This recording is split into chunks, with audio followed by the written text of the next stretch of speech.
Kişiler İslam haqiqat desimi, lekin kişiler musulmonlarga emas, kuchli kofirlarga havas qiladi. Kuchli kofir davlatlarning cho'ng bo'ladi, ularni hurmatlaydi.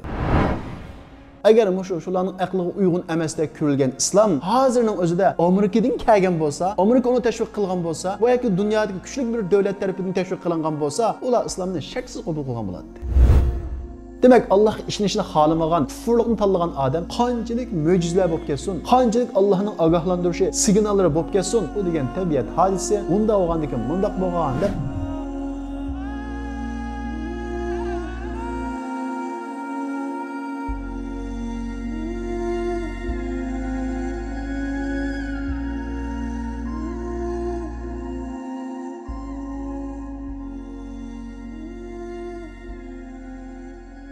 Biz ilgirki dersimizde bayan qilganimizdek Süleyman aleyhisselamның davri Bani İsraillarning oltin davri hisoblanadi. Ya'ni u davrda Bani İsraillar siyosiy, iqtisodiy, ijtimoiy, hatto diniy jihatda eng yuksak nuqtaga yetadi. Chunki u davrda butun dunyoga hukmronlik qilayotgani Süleyman aleyhisselam, iymonga, islomga chaqiryotganimi Süleyman aleyhisselam. Xuddi bugun kunimizda eng kuchli davlat, ya'ni Amerika islomga chaqirganga o'xshash u davrda Bani İsraillarga nisbatan ularning payg'ambari butun dunyoga hukmronlik qilgan, shundaqla haqiqatga iymonga chaqirgan edi. Ya'ni kuch bilan haqiqat bir yerda teng joylashgan bo'lg'achqa Bani İsraillar meli dunyoni ko'zlasin, meli siyosiy kuchni ko'zlasin, meli haqiqatni ko'zlasin, Süleyman aleyhisselamga ergashmaslikka hech qanday bahona topolmaydi. Chunki beymo Süleyman aleyhisselam, podshohi Süleyman aleyhisselam, haqiqatga chaqirgan payg'ambarimiz Süleyman aleyhisselam. Odatda haqiqat bilan kuch, modda ayilib ketgan vaqtida kishilar tengqashlik qiladi. Nurg'ulg'an kishilar haqiqatni kim kuchli bo'lsa, shuning qishida deb qaraydi. Masalan, bugun kunimizda kishilar islom haqiqat desimi, lekin kishilar musulmonlarga emas, kuchli kofirlarga havas qiladi. Kuchli kofir davlatlarning cho'ng bo'ladi, ularni hurmatlaydi. Texim kichiklasak bu masala texim ayonlashadi. Masalan, hozir jamiyatimizda nurg'ulg'an kishilar oddiy sodda,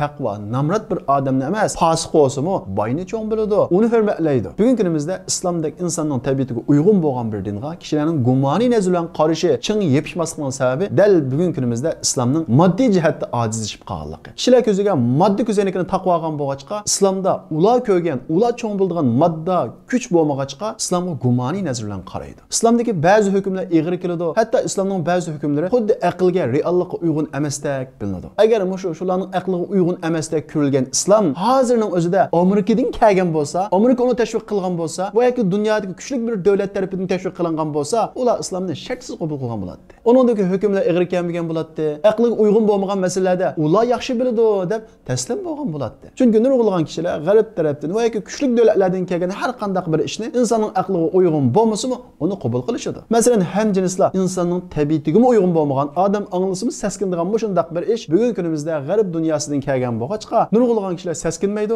hatto ba'zilari to'g'ri tushunishga boshladi. Chunki u moddiy jihatda kuchli davlatdan kelgan bo'lg'achqa. Demak, insonlarning ko'pinchisi ko'ziga kuch, boylik, mol dunyo va shunga o'xshagan moddiy ko'zoynakni taqib olgan bo'lg'achqa, ular haqiqatni ko'rolmayotadi. Süleyman aleyhisselamning davriga o'xshash islomga chaqirgan kishilar dunyoga hukmron qilgan bo'lsa, butun kishilar islomni qabul qilgan bo'ladi. Demak, bizning bugun kunimizda islomning ba'zi hukmlarining ig'ir kelishi, xuddi aqlimizga uyg'un emasdek bilinishi, hozirgi real jamiyatga uyg'un kelmaydigandek bilinishi bizning qalbimizda moddiy o'lchamning g'olib kelganligini bildiradi. Süleyman aleyhisselam vafot topgandan keyin Süleyman aleyhisselam hukmronlik qilgan zamonlar parchalanishga boshlaydi, nufuzi tuvallaydi. Yillarning o'tishi bilan kuchlar almashadi. Ya'ni musulmonlar tug'an sir ojizlashga boshlaydi. Bu vaqtda Bani İsraillar ichida haqiqatni ojiz bo'lsin va yoki kuchli bo'lsin haq deb ergashgan kishilar bilan Süleyman aleyhisselam podshoh bo'lganligi uchun, kuchi bo'lganligi uchun, saltanat sohibi bo'lganligi uchun ergashgan kishilar ayriladi. Ya'ni iymon, oxirat, haqiqat kuch bo'lmasa-mu, ojiz bo'lsa-mu, bu haqiqat deb ergashgan kishilar Süleyman aleyhisselamdan keyinmi, kuchlar almashgan taqdirdami Allohga bo'lgan iymonda, oxiratga bo'lgan e'tiqodda mustahkam turadi. Ammo Süleyman aleyhisselam podshoh bo'lganligi uchun, ya'ni dunyoga hukmronlik qilganligi uchun ergashgan kishilar bo'lsa, Süleyman aleyhisselamning vafot topishi, uning nufuzining ketishi, uning qo'ldagi zaminlarning ketib, kuchlarning olmishi bilan kim kuchli bo'lsa, shuning qishiq verib iymondan yenib oladi. Shuning bilan iymon bilan kufr o'rtasida kurash boshlanadi. Az bir qism Bani İsraillar hozir biz ojizlashib ketgan bo'lsak-mu, kuchlar almashib, musulmonlar, ya'ni Allohga ishongan kishilar ojizlashib ketgan bo'lsa-mu, biz zabruga amal qilib yashaymaymiz deb Masjidil Aqsoni markaz qilib iymonda mustahkam turadi. Lekin bularning soni nihoyat az edi. Ko'p qism Bani İsraillar bo'lsa, kim kuchli bo'lsa, shuning iddisiga ergashib menib ketadi. To'g'ri yo'ldan chetnaydi. Alloh harom qilgan ishlarni halol qilib menaveradi. To'g'ri yo'lda mangan Bani İsraillarning bir qismi xato yo'lda mangan Bani İsraillarning xatoligidan to'sadi. Ular xatoligidan yong'ida unimaydi. Ular xatoligidan yong'ida unimasa-mu, Bani İsraillar ular bilan aralashib yashayveradi. Mana bu sababdan Bani İsraillar Allohning la'natiga uchraydi. Allah Taala Qur'on Karimda bu haqda kanu la yatanahawna an munkarin fa'aluhu. Ular öz ara birisi-birisini yomon ishlardan to'smaydi deydi. Ya'ni birisi bir xato ishlarni qilsa, nafsiga ergishib, zabirini o'zgartib, Allohning buyrug'iga aqlimga zid keldi deb uni o'zgarsa va yoki amal qilmasa, bunday ishni qilma, bu xato deydi. Ular uni qilaversa, ya'ni ular bilan do'st bo'lib, o'ltirib qupshab, mingaveradi. Mana bu sababdan ular Allohning la'natiga uchraydi. Ya'ni Allohning rahmatidan yiroqlashtiradi. Demak, biz o'zimizni yomon ishlardan saqlashni kifoya qilmaydi. Biz o'zimizni yomon ishlardan saqlashdan birga boshqalarni to'sishimiz kerak. Agar ular unimizsa, ching turib olsa, ulardan sapni ayirishimiz kerak. Chunki biz Allohga ishonamiz, Allohni ulug'laymiz, Allohni hurmatlaymiz deb turib, yana bir odam Allohning qizilsizligiga dassa, ya'ni Allohning buyrug'iga xiloflik qilsa, u odam bilan aralashib mingaversak, Allohga hurmatsizlik qilamiz. Biz Allohni ulug'layman degan gapimizda rostchil bo'lmagan bo'lamiz. Chunki biz bir odamni hurmatlayman desak, u odamning ochiqini keltirgan va yoki u odamning adovatlashib qolgan odam bilan apaq-chapaq qilib o'tib biz u odamning ko'nglini avaylamagan, u odamga hurmat qilmagan bo'lamiz. Chunki biz u odamni hurmatlasak, uni yaxshi ko'raman desak, u odamning ochiqini keltirgan odam bilan apaq-chapaq qilib o'tmaymiz. Masalan, sizni birisi men sizni yaxshi ko'raman, hurmatlayman deb qo'yib, sizning ochiqingizni keltirgan va yoki sizning izzatingizga tekkan bir odam bilan apaq-chapaq qilib o'tib siz u odamning sizni yaxshi ko'raman degan gapini gumonlamamsiz? Albatta gumonlanasiz. Dal shunga o'xshash biz Allohni ulug'laymiz, Allohni yaxshi ko'ramiz deb qo'yib, Allohning izzatiga qilgan, ya'ni Allohning qizilsizligiga desigan, Allohning buyrug'iga xiloflik qilgan odam bilan apaq-chapaq bo'lib o'tib siz Allohni yaxshi ko'raman, Allohni ulug'layman degan gapingizda rostchil bo'lmagan bo'lasiz. Chunki siz Allohni yaxshi ko'rsangiz, Allohni g'azablantirgan odam bilan unda apaq-chapaq bo'lmaysiz. Shuning uchun agar siz Allohga ishonaman, Allohni yaxshi ko'raman, Allohni ulug'layman deb qo'yib, Allohga osiylik qilgan odam bilan apaq-chapaq bo'lib o'tib o'xshashli sizmi Allohning la'natiga uchraysiz. Bani Isroillarning Allohning la'natiga uchrashining bir sababi mana shu. Bani Isroillar ana shundaq Sulaymon alayhissalomning vafotidan keyin ozg'unlikqa qadam bosadi. Kuch kimning quldi bo'lsa, shuni cho'ng biladi, shuning gapini to'g'ri deb qaraydi, o'zining e'tiqodidan ikkilanadi, hatto ba'zi e'tiqodidan voz kechadi. Alloh cheklagan ishlarni qilaveradi. Ular mana shundaq ozg'unlikqa patgan vaqtida Alloh taolo ularni ozg'unlikqa qo'yatmasdan yana rahmat qilib, ularga Zakariya alayhissalomni payg'ambar qilib tanlaydi. Zakariya alayhissalom zaburni ularga tushuntirib, ularni Alloh taologa itoat qilishga, dunyoni cho'ng bilmaslikka, haqiqatga, hidoyat yo'liga qaytishga chaqiradi. Shundaqla Sulaymon alayhissalomga berilgan ne'mat, saltanat va iqtidorni eslatib, Alloh xoligan odamga beradi. Bu bir imtihon, boylik berilgan, kuch berilgan odamlarni undaq cho'ng bilib ketmanglar. Ular botil ustida haqiqat ojizlashib qolsa-mu, aman haqiqat deb ularga to'g'ri yo'lni tushuntirishga tirishadi. Lekin qalbini dunyo qoplab ketgan Bani Isroillarga Zakariya alayhissalomning bu so'zlari xo'sh yoqmaydi, anglamaydi. Nayta az bir qismlar Zakariya alayhissalomga ergishadi. Shundaqdimi Zakariya alayhissalom ümidsizlanmay da'vatini davomlashtiradi. Zakariya alayhissalomga uning bojisi Imron yordamchi bo'ladi. Imron bo'lsa Baytul Muqaddasningki xizmatchilarining mas'uli edi. Imron nayta taqvodor kishi bo'lib, o'zining hayotini, barliqini Alloh yo'liga atgan kishi edi. U Alloh taoladan: "Ey Alloh, menga bir o'g'il farzand bersang, men uni sening shu baytingning xizmatiga atsam, ya'ni sening yo'lingga atsam" deb Allohga duo qiladi. Alloh taolo uning duosini ijobat qilib, Imronning ayoli homildor bo'ladi. Imron va uning ayoli: "Alloh bizga o'g'il beradi, biz bu o'g'ilni Alloh yo'liga ataymiz" deb u tug'ilmagan buvoqni 4 ko'zi bilan kutdi. Afsuski, u buvoq tug'ilishdan ilgari Imron vafot topdi. Imron vafot topgandan keyin Imronning ayoli u buvoqni tug'di. Lekin u buvoq ular 4 ko'z bilan kutgandek o'g'il emas, qiz bo'lib tug'ildi. Imronning ayoli: "Ey Alloh, men o'g'il bo'lsa, sening yo'lingga atayman deb niyat qilgan edim. Lekin men qiz tug'dim. Nima to'qqanligimni sen obdan bilsa" deydi. Chunki Baytul Muqaddasga xizmat qilganlar erlardan tarkib topgan edi. Ammo Imronning ayoli: "Yo'q, ayol bo'lsin-mi, qiz bo'lsin-mi, men uni Alloh yo'liga atayman, Baytul Muqaddasning xizmatiga atayman" deb mahkam turib oladi. Zakariya alayhissalom va Baytul Muqaddasning mas'ullari yig'ilishib, bu qiz uchun Baytul Muqaddasning ichida bir hujra tayyor qilaylik. Mushu yerda o'sib cho'ng bo'lsin. Onasi uni mushu yerga xizmatiga atadi. Bu qiz mushu yerning xizmatini qilsin degan qarorni qiladi. Shundaqla bu buvoqqa kim ega bo'ladi deb da'talashga tushib qoladi. Hammasi men ega bo'laman deb talashadi. Chunki bu nayt solih va o'zining mas'uli bo'lgan Imronning qizi edi. Uzun da'talashdan keyin ular chek tashlash orqali bu buvoq 3 qatim orqa Zakariya alayhissalomga chiqadi. Zakariya alayhissalom u buvoqni kichigidan tortib nayt yaxshi tarbiyalaydi. Uningga ega bo'ladi. Uning uchun maxsus tayyorlangan hujrada uni tarbiyalab cho'ng qiladi. U qizning ismi bo'lsa Maryam edi. Bir kuni Zakariya alayhissalom kundagi odati bo'yicha Maryam alayhissalomning qishig'iga yemak-ichmak elib kirdi. Qarg'idak bo'lsa, Maryam alayhissalomning atrofida nayt isil, u yerda topqili bo'lmaydigan yemak-ichmakliklar tulib ketgan edi. Buni ko'rgan Zakariya alayhissalom: "Ya Maryam, anna laki hada?" "Ey Maryam, bu tomoqlar nereden keldi?" deydi. Maryam: "Huwa min indillah." U Alloh taolo tarafidan keldi. Alloh taolo xolagan kishiga mana shundaq hech sababsiz, jafosiz rizq beradi deydi. Bu gapni algan Zakariya alayhissalom bu yemek içmek deganni akamisi kelmaydi. Lekin Allah kun desa, ya'ni bo'l desa bo'ladi. Ya'ni Alloh taolo ishlarni sabablik o'rlashtirgan, ammo sababsiz qilishga qodir. Shuning uchun men yashinib qolgan bo'lsam-mu, ayolim tug'mas bo'lsa-mu, chechim oqib ketgan bo'lsa-mu, ya'ni mendagi sabablarning hammasi amaldan qolgan bo'lsa-mu, lekin Alloh taolo iroda qilsa, menga farzand ato qilishga qodir deb Alloh taolodan qaytadan farzand tilashga boshlaydi. Chunki Zakariya alayhissalom yashinib qolgan bo'lib, mening izimni bosadigan, kishilarni to'g'ri yo'lga yetaklaydigan bir o'g'lim bo'lsa keyin deb nihoyat arzu qiladi. Lekin ayoli tug'mas, o'zining chechiga oqib qolgan, yashinib qolgan bo'lg'achqa, bu sabab nuqtasidan qaragan vaqtda mumkin emas edi. Lekin Zakariya alayhissalom Maryamning qishig'iga kelib qolgan u yemek ichmakliklarningki sababsiz, ya'ni Allohning buyrug'i bilan bevosita bo'lganligini ko'rib, bir narsani his qiladi. Shunga men Allohning menga farzand berishidan umid uzmayman deb Alloh taologa Robbi habli min ladunka zurriyatan tayyiba innaka sami'ud du'a. Ey Robbim, menga sen tarafdan bir farzand ato qilgin. Sen bo'lsang duoni ijobat qilguvchi deb to'xtamay Allohga duo qiladi.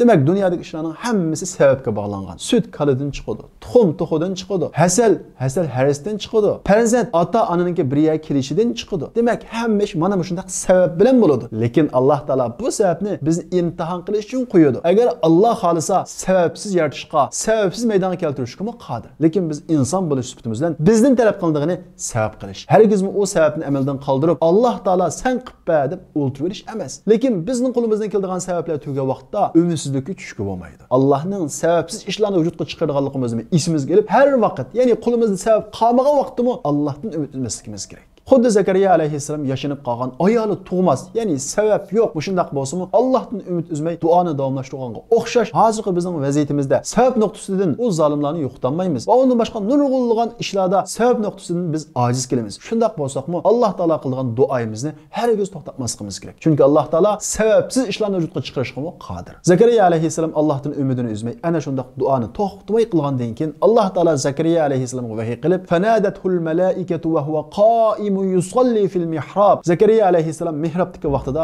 farishtalar unga mundaq nido qiladi. "Annallohu yubashshiruka bi Yahya musaddiqan bi kalimatin min Allah." Ey Zakariya, Alloh taolo sana Yahya ismli bir farzand bilan bishorat beradi. U o'zini ilgirki Musa elib kelgan narsalarni tasdiqlaydi, ya'ni shuningga ergashadi va u sayyid, ya'ni yetakchi, farizkor va yaxshilarning qatoridan bo'ladi deb bu bishoratni beradi. Zakariya alayhissalom bu bishoratni olgandan keyin anna yakunu li gulamu va qad balagani al-kibar va imraati aqir. Ey Alloh, bu qandoq bo'la? Men qirib qolgan tursam, ayolim tug'mas tursa, ya'ni sabab bo'lmagan tursa deb bizga o'xshash savollarni qo'yadi. Alloh taolo Zakariya alayhissalomga tushuntirib, "Va alayya hayyin." O menga pek oson. "Va qad xalaqtuka min qablu va lam taku shay'a." Men seni yo'q yerdan yaratmadimmi? Ya'ni sen ilgari yo'q bir odam eding. Men seni paydo qilmadimmi? Shuningga o'xshash Yahyani paydo qilma. Senda sabab bo'lmasa-mu, uni men sababsiz paydo qilishga qodir deb bu nuqtani tushuntiradi. Bu oyatda biz ishonishga va tushunishga tegishli nihoyat inchki bir nuqta bor. O bo'lsa-mu, sabab va sabab qonuniydi. Alloh taolo bu dunyoda har bir narsalarni bir sababga bog'lagan. O sabab bir perda. Masalan, Alloh taolo bizga bergan ne'matlarning hammasini bir sababga bog'ladi. Tuxumni tuxuga bog'ladi, sutni kaliga bog'ladi, hasalni hasal harisga bog'ladi, farzandni ota-onaga bog'ladi. Hammasi sabab va perda. Ammo o sabab va perdaning keyinda Allohning qudrati, Allohning irodasi bor. Allohning irodasi bo'lmasa, o sabablar bo'lsa-mu, o ishlar vujudga chiqmaydi. Ya'ni siz tijorat qilish uchun qattiq tirishdingiz, qo'lingizdan kelgan ishlarni hammani qildingiz. Sabablarni to'liq qildingiz. Shundaq turib ziyon tortishingiz mumkin. Ayolda hech qanday kasal bo'lmay turib, sabablarning hammasi to'liq turib, Alloh taolo sizga farzand bermasligi mumkin. Shundaqla doktorlar sizda masala bor, tug'maysiz deb tursa-mu, ya'ni sabab bo'lmasa-mu, Alloh taolo sizga farzand ato qilishi mumkin. Ya'ni dunyoda hamma ishlar sababga bog'langan. Ammo biz sababga cho'qinib qilishdan saqlanishimiz kerak. Ya'ni sabab bo'ldi ekan cho'qin bo'ladi, sabab bo'lmaydi ekan cho'qin bo'lmaydi deb qarash qilishdan saqlanishimiz kerak. Lekin sabab qilmasak bo'ldi ekan-o deb bunda qarverish ham bo'lmaydi. Sabab bizning talab qilingan ish, u bizning ishimiz. Ammo sababning keyiniki Allohning irodasi. Biz qo'limizdan kelgan sabablarning hammasini qilamiz. Hamda biz qo'limizdan kelgan sabablarning hammasini qildik, bu ish cho'qin bo'ladi deb qarab qolsak xatolashimiz. Biz qo'limizdan kelgan ishlarni qildik, undan keyingisi Allohning irodasi. Shundaqla qo'limizdan kelgan sabablar bo'lmagan vaqtida hamda bu ishlar bo'lmaydi deb umidlanmasligimiz kerak. Chunki sababsizmi Alloh taolo har ishni vujudga chiqarishga qodir. Xuddi Zakariya alayhissalom qirib ketgan ayoli tug'mas bo'lsa-mu, Yahya alayhissalomning berganga o'xshash shundaq sababsiz ishlarni qilishga qodir. Alloh taolo bu voqelikni Qur'on Karimda bayon qilish orqali ey insonlar, sizlar sabab qilinglar. Lekin sababga cho'qinmanglar deb bizga buni eskartishni maqsad qiladi. Shunday qilib Alloh taolo Zakariya alayhissalomga Yahya ismli bir farzand ato qiladi. Ondan keyin Maryam alayhissalom cho'ng bo'ladi, Qur'onga yetadi. Alloh taolo bu vaqtda Maryam alayhissalomga vahiy qilib, "Ya Maryam, innalloha astafaki va tahharaki va astafaki ala nisa'il alamin." Alloh sizni tanladi va pokladi va butun dunyodagi ayollardan ustun qildi deb vahiy qiladi. Shundaqla Maryam alayhissalomga, "Ya Maryam qunuti li robbiki wasjudi warka'i ma'ar raki'in." Ey Maryam, Robbingizga itoat qiling, Robbingizga sajda qiling, Robbingizga ruku qiluvchilar bilan birga ruku qiling deb Maryam alayhissalomni Allohga itoat qilishga, sajda qilishga, ya'ni ibodat qilishga buyurdi. Ya'ni Alloh taolo Maryam alayhissalomga bir vazifani yuklamoqchi. U vazifa Maryam alayhissalomning aqliga zid va ig'ir kelishi mumkin. Shundaqdimi Uqnuti, Allohga itoat qiling deb oldin Alloh taolo uningga shunday vahiy qiladi. Alloh taolo Maryam alayhissalomni itoatga hozirlab bo'lgandan keyin, "Ya Maryam, innalloha yubashshuki bi kalimatin minhu ismuhul masih Isa ibn Maryam." Ey Maryam, Alloh taolo sizga Isa ismli bir farzand bilan bishorat berdi deydi. Shundaqla Alloh taolo u farzandninki kishilarni yetaklaydiganligi, ya'ni payg'ambar bo'lganligidan bishorat berdi. Maryam kim edi? Maryam Imronning qizi edi. Imron va uning ayoli Alloh bizga bir o'g'il farzand bersa, uni Alloh yo'liga otsoq deb tilagan. Lekin Allah ularga qiz farzand bergan. Qiz farzand bergan vaqtda uning onasining ko'ngli yerim bo'lgan. Men o'g'il bo'lgan bo'lsa Allohning yo'liga ataydi deb, endi bu qizni qanday qilaman degan. Ammo Alloh taolo uningga payg'ambar tug'digan qiz ato qilgan. Demak biz Allohdan ba'zi narsani so'raymiz. Alloh taolo bizga so'g'an narsamizni emas, uningdan yaxshirog'ini beradi. Imron va Imronning ayoli Alloh yo'lida xizmat qiladigan bir o'g'il farzand tilivedi. Alloh taolo ularga payg'ambar tug'digan, butun dunyodagi ayollardan ustun qilingan qiz farzand ato qildi. Demak, yaxshilik biz tilagan, biz so'ragan, biz intilgan narsalarda emas, Alloh iroda qilgan narsada. Biz o'g'il farzandda nurg'unlagan yaxshiliklarni orzu qilishimiz mumkin. Alloh taolo bizga u o'g'ilda emas, qizda yaxshilikni berishi mumkin. Shunga biz Allohning irodasiga bo'ysunishimiz va Allohning irodasiga xushallik bilan rozi bo'lishimiz kerak. Chunki Alloh eng yaxshi bilguchi, bizga eng yaxshisini beradi. Biz ba'zida tuxum tilasak, Allah bizga to'xib berishi mumkin. Shunda qilib Alloh taolo Maryam alayhissalomga Bani Isroillarning oxirgi payg'ambari bo'lgan Isa alayhissalom bilan bishorat berdi. Maryam alayhissalom hech qanday to'y qilmasdan homildor bo'ladi. Ya'ni bu voqelikda Alloh taolo bizga Alloh iroda qilsa, sababsiz ishlarni bo'ladi degan nuqtani bildirmoqchi. Maryam alayhissalom homildor bo'lgandan keyin Alloh taolo Maryam alayhissalomga vahiy qilib, "Sen bir yiroq yerga borib, chedir tikib, to'qqandan keyin 10dan keyin qaytib kel" deydi. Maryam alayhissalom Allohning buyrug'i bilan o'zining yurtidan ayrilib, yiroq bir yerga borib, chedir tikib. Lekin u yerda hech qanday yeydigan, ichadigan narsa yo'q edi. Maryam alayhissalom andish qilishga boshlaydi. Bu vaqtda Alloh taolo Maryam alayhissalomni xotirjam qilib, "Alla tahzani, qad ja'ala robbuki tahtaki sariya." G'am qilma. Alloh taolo sening ostingdan eqib turadigan, boshqalar ko'rmaydigan, sen ko'radigan bir eqinni paydo qildi deydi. Ya'ni Alloh taolo Maryam alayhissalomning qishig'iga bir eriq, ya'ni bir o'stan va bir xurmoni paydo qilib beradi. Maryam alayhissalom shu o'stanning suyidan ichib, xurmoni yeb, shu yerda yashab, Isa alayhissalomni yengiydi. Ana shunday tug'utliq vaqtida Alloh taolo Maryam alayhissalomga vahiy qilib, "Va huzzi ilayka bi jiz'in nakhla tusaqit alayka rutaban janiyya." Ey Maryam, xurmoni irg'itqin, xurmalar sening oldingga to'kilib tushadi deydi. Alloh taolo Maryam alayhissalomni irg'itqili samay, o xurmalarni tushirib berishga qodir edi. Lekin shundaq bo'lsa-mu Alloh taolo tug'utliq bo'lsa-mu sabab qilishga buyurib irg'itqin dedi. Shundaqla xurma darxini bir tug'utliq ayol emas, 3-4 er kishimi irg'itanmaydi. Nayt mustahkam bir daraxt. Ya'ni Alloh taolo bu voqeliklarda Alloh sababsiz qilishga qodir. Lekin ey inson, sening vazifang sabab qilish. O sababga kuching yetmasimi qilish. O sabab o ishlarni vujudga chiqaranmasimi qilish. Ya'ni xurmani irg'itishga kuching yetmasimi, uni midriltishga tirishish, ya'ni harakat qilish degan bu nuqtani bizga yuritib beradi. Maryam alayhissalom ana shunday tug'utliq bo'lsa-mu, xurmani irg'itishga tirishdi, xurma to'kilib oldiga tushdi. Shunda qilib Maryam alayhissalom o'rnidan turg'idak bo'lgan vaqtida Isa alayhissalomni ilib xalqqa qaytmoqchi bo'ladi. Chunki bu Allohning buyrug'i edi. Maryam alayhissalom bu otsiz tug'ilgan buvoqni ularning qishiga ebbasam qandoq bo'lar deb ikkilinadi, ensiraydi. Ularga qandoq tushundiraman deb ko'ngli nihoyat qattiq yerim bo'ladi. Ammo Maryam alayhissalom hamma ishlarning Allohning buyrug'i bilan bo'lganligini bilgan bo'g'achqa, yana xalqining qishiga bormoqchi bo'ladi. Maryam alayhissalom Isa alayhissalomni ilib xalqining qishiga keladi. Xalqi, ya'ni Bani Isroillar Maryam alayhissalomning to'y qilmay turib bir buvoqni ko'tarib kelganligini ko'rib hayron qoladi. Va ular Maryam yomon ish qilibdi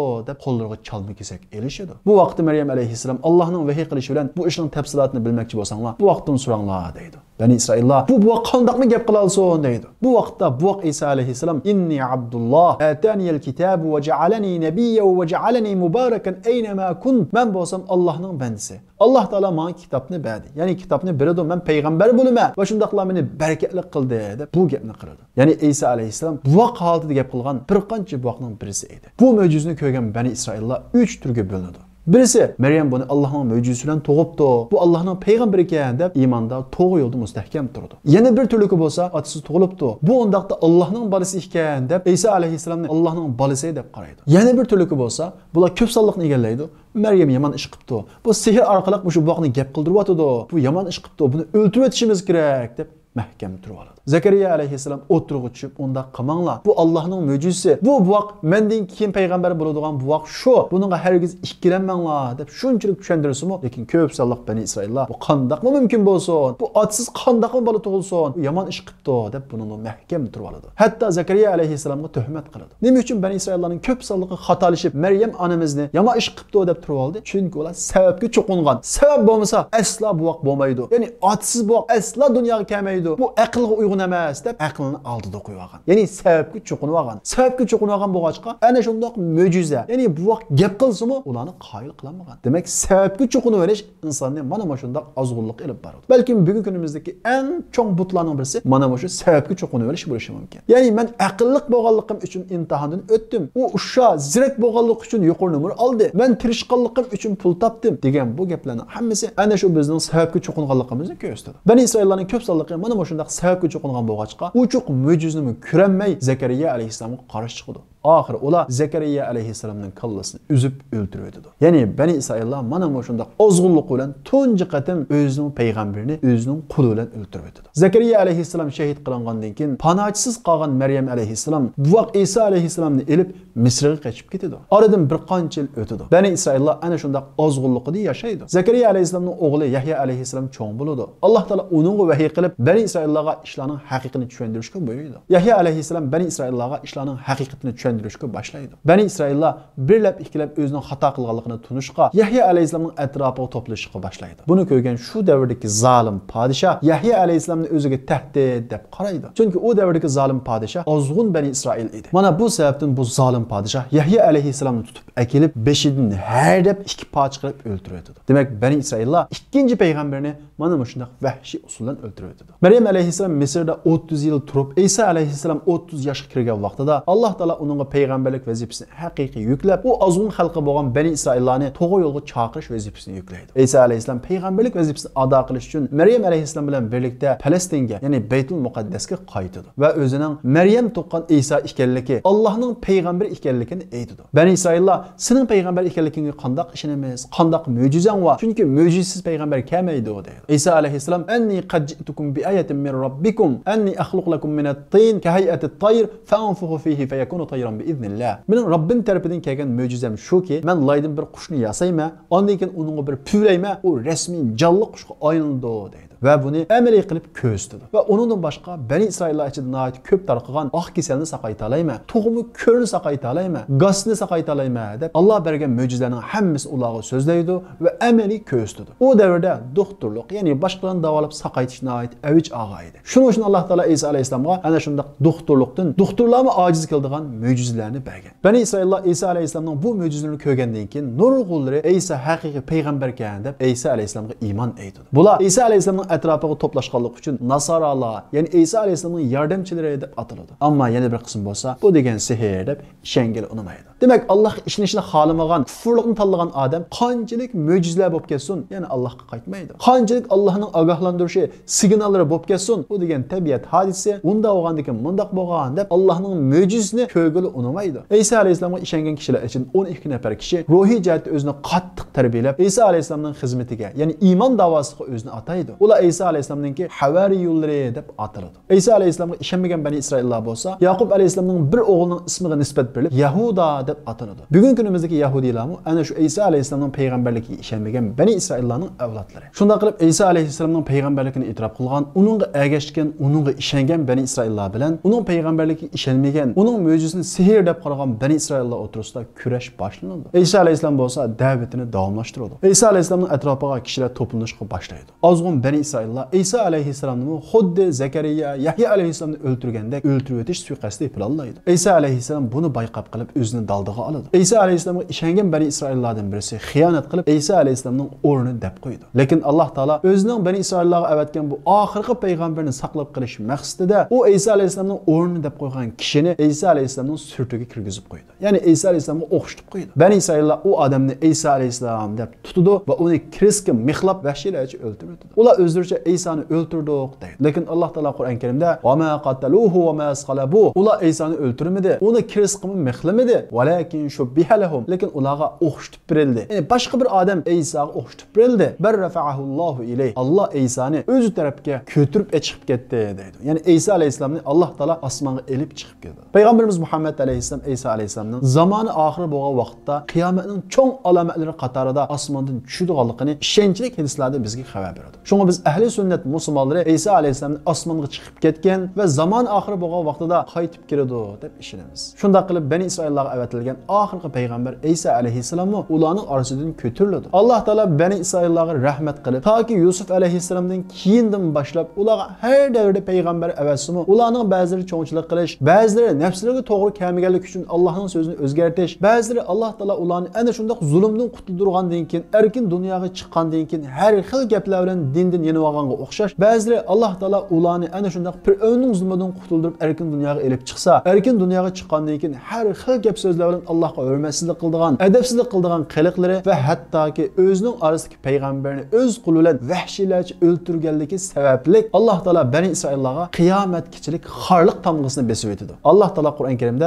"Zuribat alayhimu zillatu aynama tuqifu illa bihablin minan nasi va hablin minalloh." O Yahudilar, ya'ni o İsa aleyhisselamning payg'ambarligiga ishonmagan, uni o'ldirishga tirishgan, Zakariya aleyhisselamni o'ltirgan va Yahya aleyhisselamni o'ltirgan shu Yahudilar va ularning avlodlariga xorliq tamg'asi besildi. Ya'ni xorliq ularga bekitilib ketdi. Ular nega basun? Ular xorliq bo'libdilar bo'ladi. Ular faqat musulmonlarning himoyasida yashay oladi, lekin o'zi mustaqil saltanat qurolmaydi deb bu tamg'ani Alloh taolo besib o'tgan. Mana bu sababdan o Bani İsraillar, Yahudilar shu milodiya 1-yildan tatib, ya'ni İsa aleyhisselamning davridan keyindan tatib, toki Osmonilar yiqilg'ichilik hech qanday bir davlat qurmagan, xorliq ichida yashagan, u yerga so'qilib, nayt azob tatgan. Faqat Osmonilar podshohligi davrida musulmonlarning himoyasida yashagan vaqtida bir oz rohat yashagan, ammo o'zi mustaqil davlat qurish, hukmronlik qilish degan gap ularga nisb bo'lmagan. Chunki ularga ana shunday nurg'un payg'ambar avatilsa inkor qilganligi, hatto ularni o'ldirganlik uchun Alloh taolo ularni mana shunday xorliqqa mahkum qilgan. Alloh taolo buning sababini Qur'on Karimda bayon qilib, "Zalika bi annahum yakfuruna bi ayatillahi va yaqtuluna al-anbiya bighayri haqq." Ular Allohning mo'jizalarini, oyatlarini inkor qiladi, Tavrotni o'zgartirdi.